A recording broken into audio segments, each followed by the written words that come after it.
گوشت ملے گا کھانے کو۔ شکایت ہے مجھے یا رب خدا بندان مکتب سے، سبق شاہی ہے بچوں کو دے رہے ہیں خاک بازی کا۔ اتنی چھوٹی جب آپ کسی کی سوچ بنا دیتے ہیں تو پھر وہ آپ کہیں کہ وہ انقلاب برپا کرے، وہ کوئی بڑا کارنامہ سر انجام دے، یہ ہوتا نہیں، ممکن نہیں ہوتا۔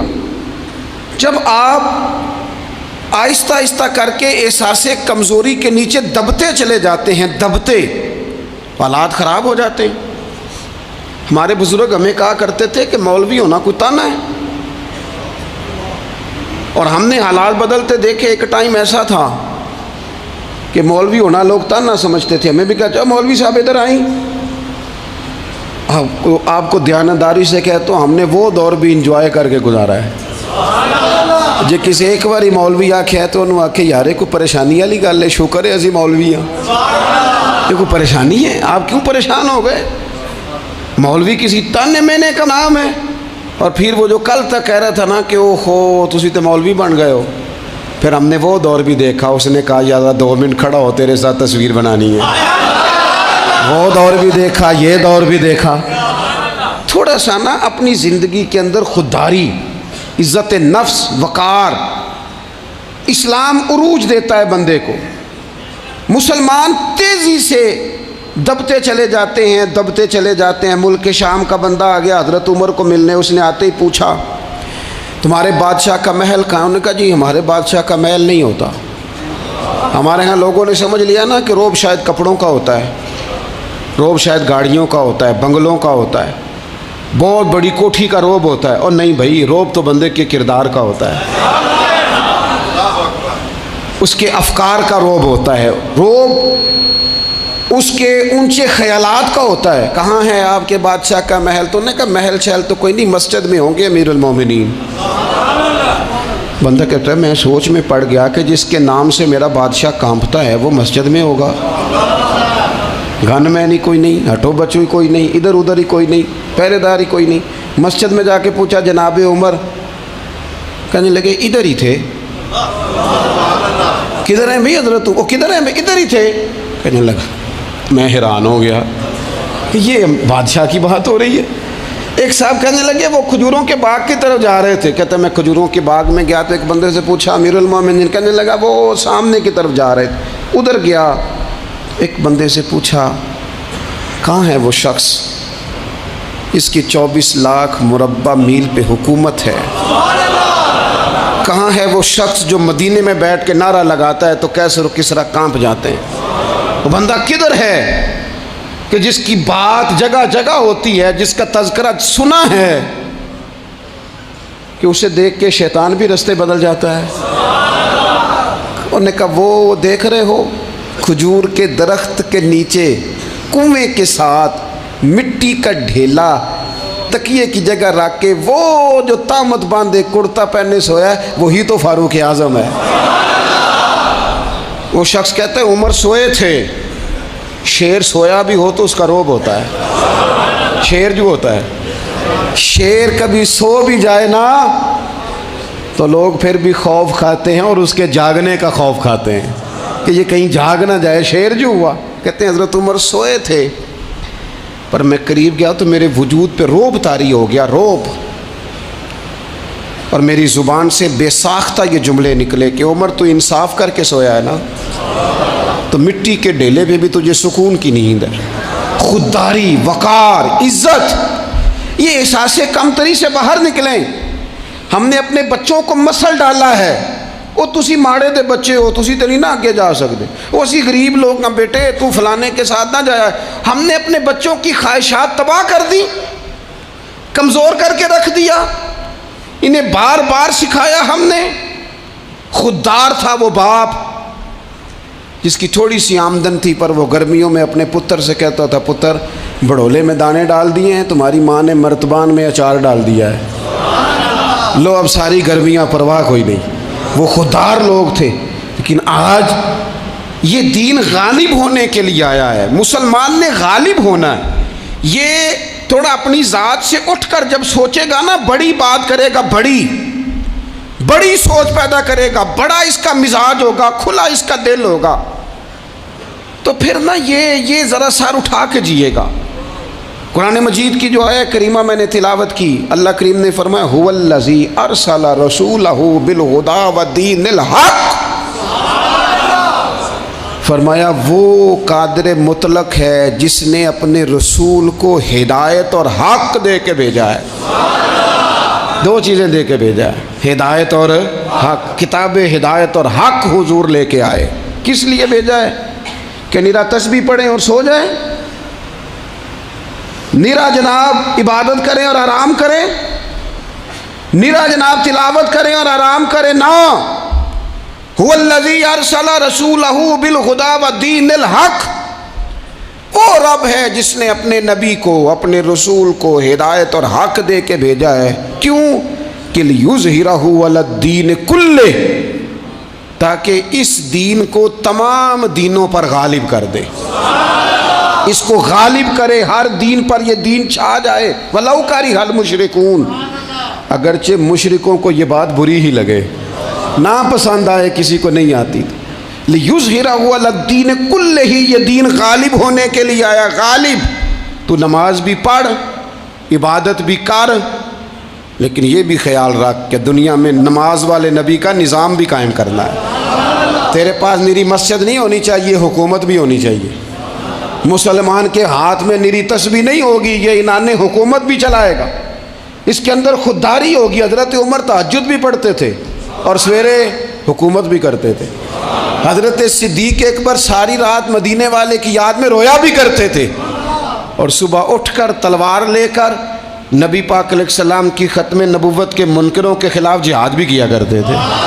جب تک اپنے مزاج میں وہ شوق نہیں پیدا ہوتا کہ دین کو غالب کرنا ہے، جد و جہد کرنی ہے، کوشش کرنی ہے، بڑا سوکھا ہے ہمارے لیے بھی، آرام سے نماز پڑھیں، نفل پڑھیں، عبادت کریں۔ اور ویسے بھی اسے لوگ زیادہ بڑا پیر سمجھتے ہیں جس کی تسبیح زیادہ لمبی ہو، وہ زیادہ بڑا پیر ہوتا ہے جس کی پگڑی ذرا زیادہ بڑی ہو، جبہ تگڑا پہنے، اجرے کے اندر رہے، باہر نہ نکلے، اور اندر جائیں 2 منٹ کے لیے حضرت کی زیارت کریں، باہر آ جائیں بس چھٹی، وہ زیادہ پیری مریدی ہو جاتی ہے۔ پیر تو بولتا ہی نہیں۔ وہی ہے تیرے زمانے کا امام برحق، اقبال کہنے لگے وہی ہے تیرے زمانے کا امام برحق، جو تجھے حاضر و موجود سے بیزار کرے اور موت کی شکل میں دکھلا کے تجھے جلوہ یار، زندگی تیرے لیے اور بھی دشوار کرے، تو جو تیرا جینا مشکل کر دے نا، وہ تیرے زمانے کا امام برحق ہے، تیرے لیے زندگی دشوار کر۔ یہ کیا بات ہوئی کہ ٹھیک ہے جناب آپ موج کریں جو دین غالب ہونے کے لیے آیا، دین کے مزاج میں غلبہ ہے، دین کی طبیعت میں غلبہ ہے۔ دیندار چھا کے وقت گزارا کرتے ہیں۔ اللہ تعالیٰ نے اس دین کے اندر وہ قرار دیا ہے، وہ وسعت دی ہے، وہ درد دیا ہے، وہ ذوق دیا ہے۔ اپنے اندر سے وہ بت توڑ ڈالیں جو بت مایوسی پھیلاتے ہیں، ان جگہوں سے نکل آئیں جہاں انسان کمزور پڑتا ہے۔ اٹھ باندھ کمر کیوں ڈرتا ہے، پھر دیکھ خدا کیا کرتا ہے۔ آگے کی طرف دیکھیں، آگے کی طرف دیکھیں۔ میرے نبی اکرم صلی اللہ تعالیٰ علیہ وسلم نے فرمایا حالات جتنے بھی خراب آ جائیں، ماحول جتنا بھی بگڑ جائے، امت پر دشواری جتنی بھی آئے، حضور علیہ الصلوۃ والسلام نے فرمایا ہے یہ دین اسلام ہے، یہ مسلم کے لفظ ہیں۔ حضور فرماتے ہیں یہ دین ہمیشہ قائم رہے گا، اور فرمایا ایک جماعت ہوگی پوری میری امت کی جو دین اسلام کے دفاع میں کام کرتی رہے گی، جد و جہد کرتی رہے گی، کوشش کرتی رہے گی، ہمت کرتی رہے گی۔ میرے عزیز حضور نے فرمایا ہمیشہ یہ دین قائم رہے گا، اور ایک جماعت ہمیشہ اس دین کے لیے کام کرتی رہے گی۔ اور میرے نبی پاک علیہ السلام نے فرمایا 100 سال کے بعد تو اللہ ضرور اس امت میں ایک ایسا شخص پیدا کرے گا، یہ ابن ماجہ میں حدیث موجود ہے، جو اس دین کی نئے سرے سے تجدید کر دے گا۔ وہ لوگ آتے رہے، جب حالات بڑے بگڑے تو حضرت عمر بن عبدالعزیز آ گئے، حالات کا رخ بدل کے رکھ دیا۔ پھر معاملات بڑے بگڑے تو امام شافعی جیسے لوگ آ گئے، غوث اعظم جیلانی جیسے لوگ آ گئے۔ حالات بڑے بگڑے تو شیخ عبدالحق محدث دہلوی جیسے لوگ آ گئے۔ ہندوستان میں جب ماحول بڑا کٹھن ہوا تو اعلیٰ حضرت فاضل بریلوی جیسے لوگ آ گئے۔ ہر صدی کے سرے پر اللہ تعالیٰ ایک مجدد بھیجے گا، حضور کا وہ غلام دین کو نئے سرے سے تازہ کرے.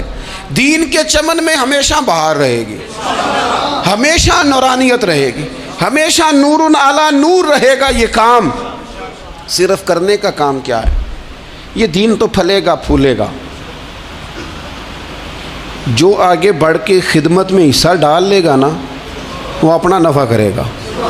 یہ قرآن پاک ہے، یا ایھا الذین آمنوا ان تنصروا اللہ ینصرکم ویثبت اقدامکم. اللہ فرماتے ہیں اے لوگو، اگر تم اللہ کے دین کی مدد کرو گے نا تو اللہ تمہاری مدد کرے گا. وَيُثَبِّتْ أَقْدَامَكُمْ، اور تمہارے قدم جما دے گا، تمہیں استقامت دے. تم آگے، اور دین کی مدد صرف پیسوں سے نہیں ہوتی.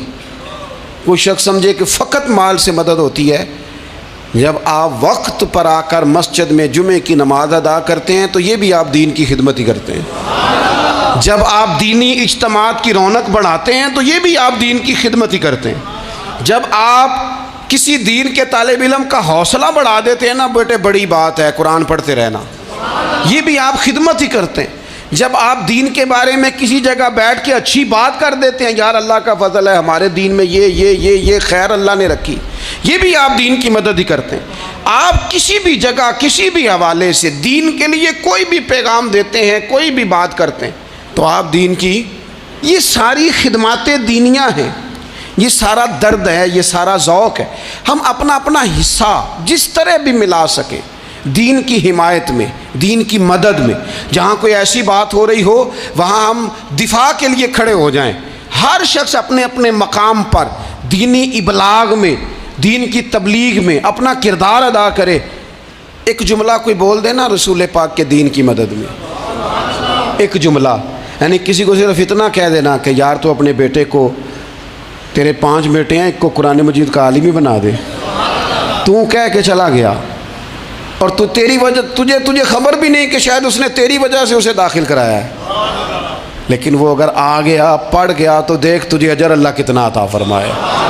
آدھا جملہ بول کے دین کے معاملے میں معاون بنے، کوئی خیر کا لفظ بول کے معاون بنے. ہم نہ ہمت نہیں کرتے، ہم کہتے ہیں وہ فلانا کرے گا، بڑا آدمی کرے گا، مولانا کریں گے، پیر صاحب کریں گے. اپنا اپنا حصہ، اپنی اپنی خیر.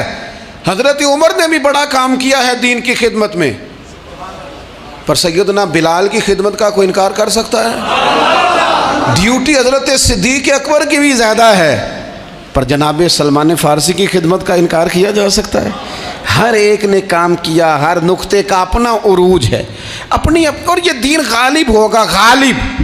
یہ مت سمجھیں تھوڑے سے حالات کمزور آئے ہیں اور تھوڑا سا مسلمان محکوم ہوئے ہیں مالی طور، اپنی کوتاہیوں کی وجہ سے ہوئے، اپنی غلطیوں کی وجہ سے ہوئے، اپنے اعمال کے سبب ہوئے. تو ڈر ڈر کے نہ جئیں. نبی پاک صلی اللہ تعالی علیہ وسلم سفر پہ تشریف لے گئے. حضور علیہ السلام کی عادت کریمہ تھی جب سفر پہ جاتے تھے تو سب سے آخر میں ساری تیاری کر کے سامان سمیٹ کے سب سے آخر میں سیدہ فاطمہ الزہرا سے ملتے، پھر سفر شروع ہوتا. اور جب حضور واپس آتے تو سب سے پہلے سیدہ فاطمہ سے ملتے رضی اللہ تعالیٰ. حضور کافی دنوں کے بعد سفر سے واپس آئے، لمبا سفر تھا. سیدہ فاطمہ الزہرا رضی اللہ تعالیٰ عنہ سے ملنے گئے. نبی پاک صلی اللہ تعالیٰ علیہ وسلم کا چہرہ نور دیکھ کے تو سیدہ فاطمہ تڑپ کے روئیں، رو پڑی. حضور نے فرمایا فاطمہ کیا ہوا؟ عرض کرنے لگی یا رسول اللہ تھکاوٹ کے اثرات میں آپ کے چہرے پہ دیکھ رہی. اور حضور کپڑے یوں لگتا ہے بڑے پرانے پہنے ہوئے ہیں آپ نے. حضور اتنی مشقت کیوں کرتے ہیں آپ، اتنی محنت، اتنی جدوجہد؟ تو حضرت فاطمہ الزہرا فرماتی ہیں حضور نے مجھے تھپکی دی اور فرمایا فاطمہ رو نا. اور یہاں وہ بعض لوگ ہوتے ہیں نا جو ہم نے دیکھا ہے، ہمارے ہاں اس طرح ہوتا ہے کہ وہ کوئی اس طرح کی بات کرے تو وہ زیادہ رونے لگ جاتے ہیں. کیا کریں، بڑے مسائل ہیں، بڑی مشقت ہے، کرنا پڑتا ہے، لوگ اور زیادہ. لیکن نبی پاک علیہ السلام نے سوچوں کو نیا زاویہ دیا، خیالات کو نیا رخ دیا، اس بات کو ایک نیا انداز سوچنے کا فراہم کیا. حضور فرمانے لگے فاطمہ رو نا، تیرے باپ کو اللہ نے اعلیٰ مقاصد کے لیے دنیا میں مبعوث فرمایا. حضور فرمانے لگے فاطمہ کوئی گھر کچا، کوئی پکا، کوئی خیمہ ایسا نہیں بچے گا جہاں اللہ دین اسلام کو پہنچا نہیں دے گا. اور فرمایا فاطمہ یاد رکھنا جس طرح رات چھا جاتی ہے نا، محمد عربی کا دین بھی چھا جائے گا، یہ چھا جائے گا دین، جس طرح رات چھا جاتی ہے یہ دین بھی چھا جائے گا۔ اور پھر دین چھا گیا، جگہ جگہ چھا گیا، یورپ میں بھی اذانیں پڑھی جانے لگی، امریکہ اور افریقہ میں بھی قرآن پڑھا جانے لگا، جگہ جگہ جگہ جگہ رسول اللہ صلی اللہ علیہ وسلم کے دین کی بات ہونے لگی۔ کہا فاطمہ کار کچا ہو یا پکا ہو، خیمہ ہو، ہر جگہ یہ دین پہنچے گا، اور دین پہنچا۔ دوستو کمزوری وقتی طور پر ہے، حالات وقتی طور پر ہیں، مسلمانوں نہ گھبراؤ، خدا کی شان باقی ہے۔ یہ دین فطرت ہے، یہ دین اپنی حقانیت کی وجہ سے پھیل رہا ہے، کسی کا محتاج نہ یہ کسی کے زور لگانے۔ مسلمانوں نہ گھبراؤ، خدا کی شان باقی ہے، ابھی اسلام زندہ ہے، ابھی قرآن باقی ہے۔ یہ کافر کیا سمجھتے ہیں جو ہم سے روز الجھتے ہیں، ابھی تو کربلا کا آخری میدان باقی ہے، ابھی تو آخری میدان لگے گا میدان کربلا میں، اور فکر حسینی کے علم بردار میدان میں نکلیں گے، یزیدی سوچوں سے ٹکرائیں گے، اور بڑے سینے تیار ہیں جو اس کے لیے پوری جد و جہد کریں گے۔ ابھی تو کربلا کا آخری میدان باقی ہے۔ اپنی زندگی کے اندر قوت ارادی پیدا کریں، کچھ کر لینے کی ٹھان اپنے مزاج میں پیدا کریں۔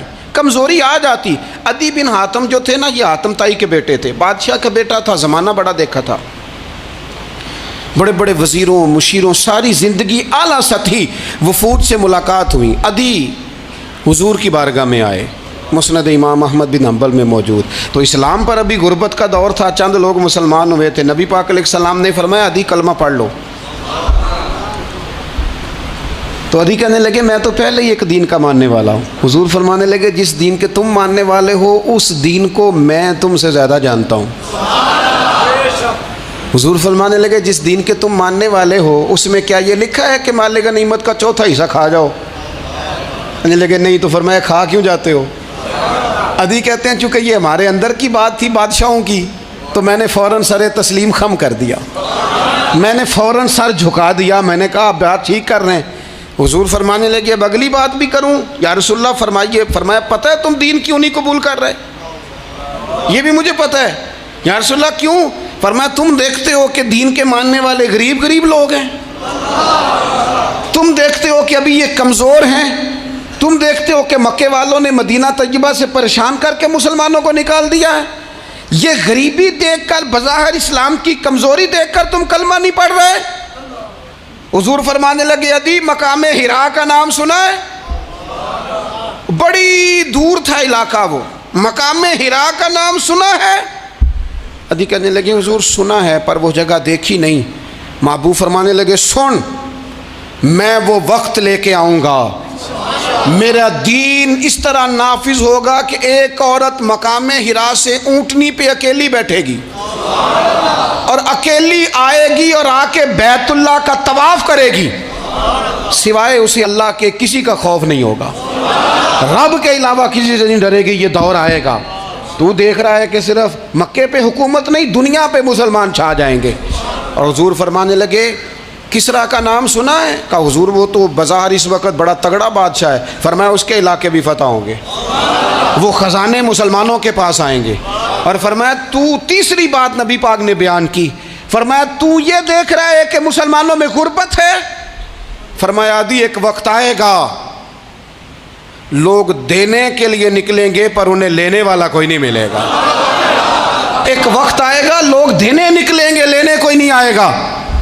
عدی کہتے ہیں کہ میں رسول کریم کا کلمہ پڑھ کے مسلمان ہو گیا، اب پھر زیادہ دور نہیں گزرا، عدی رویا کرتے تھے، حاتم تائی کے بیٹے عدی رویا کرتے تھے اور رو کے بتایا کرتے تھے لوگوں وہ جو حضور نے فرمایا تھا نا بی بی حرا سے چلے گی اور طواف کرے گی، وہ بی بی میں نے اپنی آنکھوں سے آتی دیکھی، میں نے اس تنہا عورت کو حضور سید عالم کی پیشن گوئی کے مطابق بیت اللہ کا طواف کرتے دیکھا، اسے سوائے اللہ کے کسی کا ڈر نہیں تھا۔ اور عدی کہنے لگے وہ جو حضور نے فرمایا تھا نا کہ کسرا کے خزانے فتح ہوں گے، فرمایا وہ جب فتح ہو رہی تھی تو میں خود اس جنگ میں شریک تھا، مجھے اللہ نے موقع دیا، میں مجاہدوں میں شامل تھا۔ اور فرمانے لگے تیسری پیشن گوئی رہ گئی ہے، مجھے امید ہے وہ بھی پوری ہوگی۔ حضرت عمر بن عبدالعزیز کے زمانے میں آ کے وہ دور بھی آیا کہ لوگ زکوٰۃ دینے نکلتے تھے، لینے والا کوئی نہیں ملتا تھا۔ لوگ کسی کو غریب سمجھ کے صدقہ دینے لگتے تھے، وہ کہتا تھا بھائی لے جا، میں تو رات خود دے کے آیا ہوں۔ لوگ دینے نکلتے تھے، لینے والا کوئی نہیں۔ اسلام کی فطرت میں قدرت نے لچک دی ہے، اتنا ہی یہ ابھرے گا جتنا کہ دبا دو گے۔ یہ مولویوں کی وجہ سے، پیروں کی وجہ سے، سیاستدانوں کی وجہ سے نہیں چھائے گا۔ یہ کیوں چھائے گا کہ ارسل رسولہ بالہدی ودین الحق، یہ اس لیے چھائے گا کہ اللہ نے بھیجا ہی حق کے ساتھ ہے، یہ آیا حق کے ساتھ ہے، لہذا چھا جائے۔ حق ہمیشہ چھا جایا کرتا ہے۔ اور وَقُلْ جَاءَ الْحَقُّ وَزَهَقَ الْبَاطِلُ إِنَّ الْبَاطِلَ كَانَ زَهُوقًا، جب حق آتا ہے تو باطل خود بخود چھپ جاتا ہے، اور باطل ہوتا بھی مٹ جانے کے لیے۔ بس نا یہ دین حضرت خباب بن الارت رضی اللہ تعالیٰ عنہ فرماتے ہیں ہمیں بڑی تکلیف دی کفار مکہ نے، قریش نے بڑا ستایا۔ نبی پاک علیہ السلام خانہ کعبہ کے ساتھ ایک چادر لے کے آرام فرما رہے تھے، ہم حضور کی بارگاہ میں گئے، یا رسول اللہ دعا کریں یہ تباہ ہو جائیں، تنگ بڑا کرتے ہیں، حضور آپ دعا کریں اللہ کی بارگاہ میں۔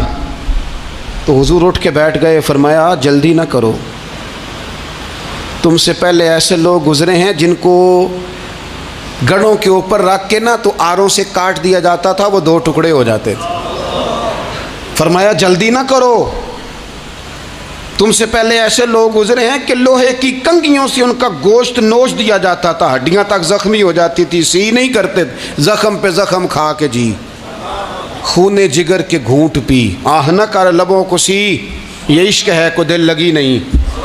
کہا خبیب تھوڑا صبر کرو، اور پھر حضور فرمانے لگے خبیب یہ بات یاد رکھنا، جو دین میں لے کے آیا ہوں یہ غالب ہو کے رہے گا، یہ غالب ہوگا، غالب۔ وہ ابو سفیان جو میدان احد میں کہتے تھے فلاں بھی ہم نے مار دیا، فلاں بھی مار دیا،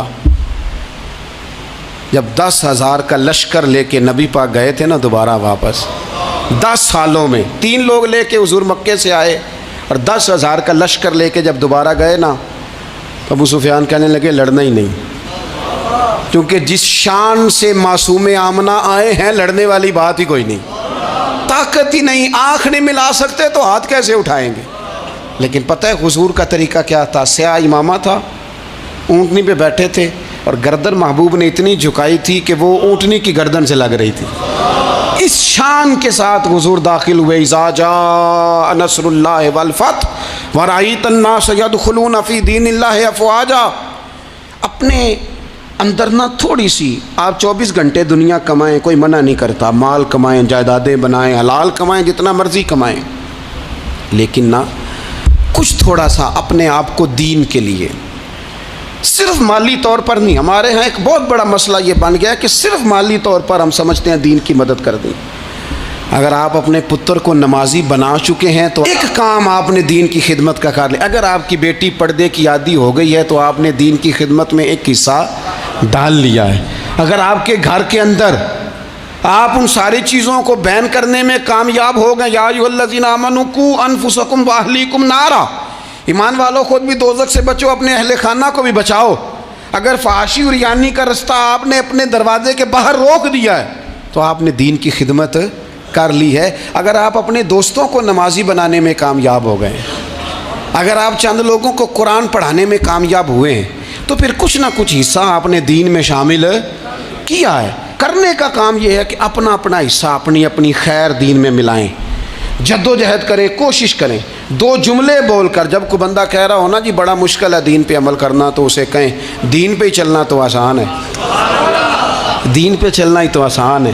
جب بڑی دین مخالف باتیں ہو رہی ہوں تو وہاں ساری برادری کٹھی بیٹھی ہے نا، بچے کے دن رکھے جا رہے ہیں، تو میں دین کی خدمت بتا رہا ہوں کیا کیا کرنی ہے۔ بیٹی بیٹے کے دن طے ہو رہے ہیں تو کوئی کہتا ہے کہ ماموں کو منا لو ناراض ہے، چچا کو منا لو ناراض ہے۔ یہ میں اپنا درد دل آپ کے سامنے رکھ رہا ہوں۔ دین کی خدمت یہ ہے کہ ایک بندہ بیچ میں سے بولے، وہ کہے او شادی میں کوئی غیر شرعی کام نہ کرنا، سب کو منا رہے ہو تو کہیں رب رسول کو ناراض نہ کر لینا۔ یہ تیری دین کے لیے خدمت ہو جائے گی، یہ تیری دین کے لیے خدمت ہو جائے گی۔ وہ جس شخص نے جاتے جاتے رستے میں کہا تھا نا حضرت عبداللہ مزنی کو کہ میں ایک مدینے میں چاند چڑھا دیکھ کے آیا ہوں کہ جس کے قریب سے جو گزرتا ہے اسے بھی نور ملتا ہے، تو اس کی ایک بات گھر کر گئی، جناب عبداللہ مزنی مدینے والے کے عاشق ہو گئے۔ آپ کہہ دیں بات پھیل جائے گی، اللہ اسے پھیلا دے گا۔ اپنے مقام پر بیٹھ کر اپنے میں فیکٹری کے مالک سے کہا کرتا ہوں کہ تو نا مسجد ضرور بنا چھوٹی سی، دفتر والوں سے کہا کرتا ہوں کہ یہاں نا نماز باجماعت کا بندوبست ضرور کراؤ۔